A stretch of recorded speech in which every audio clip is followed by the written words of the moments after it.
Mica. Mohini के 3 बेटे थे। पति खूब अच्छा कमाता और बड़े घर के ऐश सब था मोहिनी के जीवन में। लेकिन एक चीज जो नहीं थी वो थी सुकून।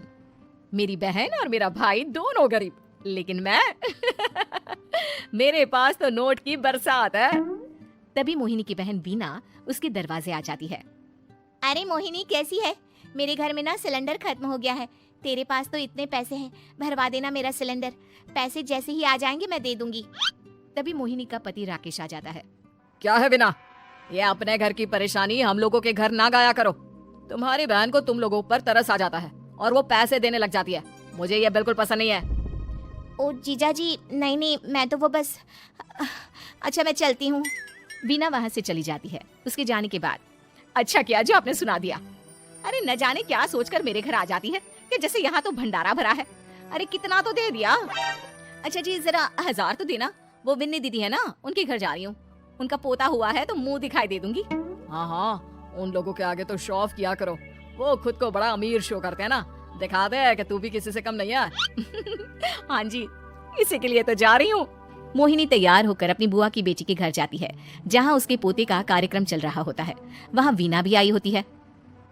अरे वीना, क्या जरूरत थी यहाँ आने की? तेरे घर पर गैस नहीं है तो वो भरा लेती। क्या करूँ मोहिनी, बुआ को बुरा लग जाता नहीं जाती तो। वैसे मेरे पास एक जोड़ा बच्चे का कपड़ा रखा था, वही अपनी चांदी के पायल के साथ देने जा रही हूँ। घर पर गैस थी नहीं, सोचा परिवार यहीं खाना खा लेगा, बाकी सुबह का सुबह देखा जाएगा। मोहिनी को बहन पर दया आ जाती है। वो पर्स से 1000 रुपए निकाल कर दे देती है। ले वीना, लेकिन पैसे वापस कर देना, तेरे जीजाजी हिसाब लेते हैं। मोहिनी भी क्या करती, गरीबी में बहन का सहारा ही उसके जीवन जीने का आधार था। फिर एक रोज, सुनिए भाई के घर बेटी हुई है, मुझे माँ के पास जाना होगा। अरे उस घर में ना कूलर है ना एसी, कैसे रहोगी तुम? हाँ वही सोच रही हूँ कि अकेली जाऊं, बच्चों को साथ ना ले जाऊं। चली जाओ, लेकिन ये जो तुम अपने गरीब परिवार से मिलने चली जाती हो ना, मुझे बिल्कुल अच्छा नहीं लगता। पता नहीं मैं भी कैसे मैनेज करती हूँ, लेकिन क्या करूँ। मोहिनी भाई भाभी के घर आती है। मोहिनी कैसे आना हुआ? तू यहाँ हम लोगों के घर रह लेगी या फिर किसी होटल में रहेगी? क्या हो गया है माँ, मोहिनी को क्यों ऐसे बोल रहे हैं आप? अरे तू नहीं जानती अपनी ननद को, पैसे वाली है ना, तो ऐड कुछ ज्यादा ही है। मोहिनी को माँ की बात का बुरा नहीं लगता है, क्योंकि उसे पता ही नहीं चलता कि माँ उसे जली कटी सुना रही है।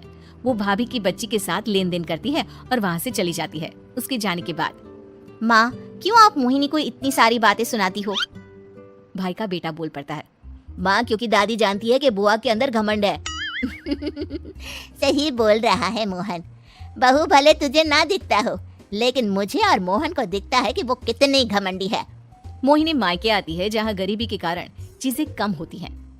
इस मोहन के बच्चे को काम पर लगा दो ना, किसी दुकान या किसी होटल में, बर्तन धो लिया करेगा, कम से कम 4 पैसे और आएंगे घर में। देख मोहिनी, माना तेरे पास पैसा है, लेकिन तेरे भाई के दिन इतने भी बुरे नहीं चल रहे कि वो अपने बच्चे की पढ़ाई रुकवा कर उससे बर्तन धुलवाए। मोहन माँ की ओर देखता है, जैसे आंखों से बोल रहा हो, देख लिया बुआ का हाल। हाँ मोहिनी, बात तो सही है, लेकिन अभी मोहन को पढ़ना है। आखिर तुम भी तो अपने दोनों बेटों को पढ़ा रही हो ना। मेरे बेटों से कैसे कंपेयर कर सकती हैं आप? अरे वो तो कलेक्टर बनेंगे। हाँ, कल को वो मोहन को नौकरी में रख लेंगे, क्यों? मोहिनी कुछ दिन और रहकर चली जाती है। धीरे धीरे दिन बीतता है, मोहन बड़ा होता है और कड़ी मेहनत से सफल भी हो जाता है। मोहिनी, माँ के जाने के बाद तो तुमने भाई भाभी के घर जाना छोड़ ही दिया, क्यों? वो क्या है ना, उन लोगों का घर छोटा है, मेरे बच्चे जाना ही नहीं चाहते। पर तुझे क्यों अचानक मायके की बात याद आ गई? यार मेरा तो मायका है, भाई भाभी है, मेरा तो आना जाना लगा ही रहता है। हाँ, क्योंकि तुझे आदत है ना ऐसे छोटे से घर में और कम पैसे में रहने की। वैसे क्या खबर है आजकल मायके की अपने? अब वो घर छोटा और कम पैसे का नहीं रहा, क्योंकि मोहन तो बहुत बड़ा आदमी बन गया है। फिर क्या? मोहिनी भाभी को फोन करती है। मोहन किसी बड़ी कंपनी का मैनेजर हो गया है क्या भाभी? क्या ये सच है? हाँ मोहिनी दीदी, अब तो हम लोगों के गरीबी के दिन कट गए।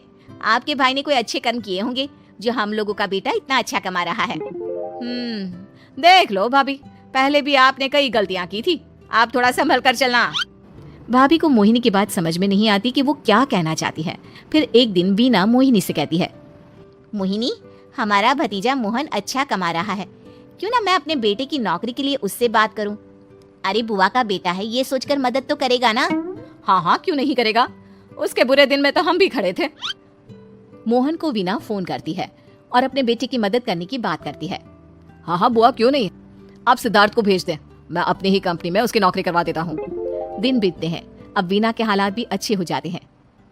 क्या बात है वीना, तूने भी कार ले ली, वो भी इतनी अच्छी। हाँ मोहिनी, अपने भतीजे के कारण तो हम लोगों की दिन अच्छे हो गए। उसने सिद्धार्थ की नौकरी लगवा दी है, वो भी शानदार। ठीक है, लेकिन पैसे ख्याल से खर्च करना। वो क्या है ना, पैसे आने आसान है लेकिन संभालने मुश्किल। मोहिनी घर पर अपने पति से बात करती है। देखो ना, सबके पास पैसे हैं, एक वक्त था जब मैं ही अमीर हुआ करती थी। लगता है कि ज्यादा दिन नहीं रह पाओगी, मेरी नौकरी को कुछ साल ही बचे हैं और तुम्हारे दोनों लड़के निकम्मे हैं। उन लोगों को बोलो ना कि नौकरी करें। तभी वहाँ मोहिनी के बेटे भी आ जाते हैं।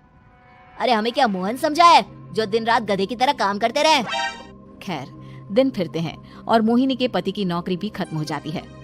मोहिनी क्या करे, थोड़े से पैसे में गुजारा नहीं हो रहा है, तो क्या करे, मेरी समझ में कुछ नहीं आ रहा। मोहन को बोलो ना कि वो इन दोनों के लिए नौकरी देखे, जैसे सिद्धार्थ के लिए नौकरी देखी है। मोहिनी क्या कहती, उसे अपने वो दिन याद आ जाते हैं जब उसने भाभी से मोहन को नौकर बनने की सलाह दी थी। क्या हो गया, क्या सोच रही हो मोहिनी? यही कि वक्त कभी भी किसी का भी पलट सकता है, ऊपर वाले से डर कर रहना चाहिए।